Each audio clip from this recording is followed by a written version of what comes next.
नमस्कार, आपण पाहत आहे भांडाफोड न्यूज. एका दमात भ्रष्टाचारी कोमात. सोशल मीडिया, कर्जबाजारी, गुन्हेगारी, सट्टेबाजी, चोरी, मटका, जुगार, दारू, सावकारशाही, न्यायाच्या प्रतीक्षेत प्रशासन. भांडाफोड न्यूज. एका दमात भ्रष्टाचारी कोमात. जयसिंगपुरात चिमुरडीला पळवण्याचा प्रयत्न फसला. संशयित सीसीटीव्ही मध्ये कैद. चौथीच्या वर्गात शिक्षण घेणाऱ्या विद्यार्थिनीचा अपहरण करण्याचा प्रयत्न मोटरसायकलवरून आलेल्या एकानं केला आहे. 5वी गल्ली जयसिंगपुरातील या घटनेनं शहरात खळबळ माजली आहे.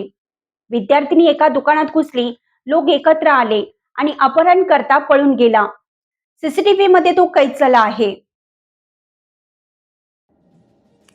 5वी गल्ली जयसिंगपुरातील या घटनेनं शहरात खळबळ माजली आहे. विद्यार्थिनी एका दुकानात घुसली, लोक एकत्र आले आणि अपहरण करता पळून गेला. सीसीटीव्हीत तो कैद झाला आहे. त्याचा तपास पोलिसांनी सुरू केला आहे.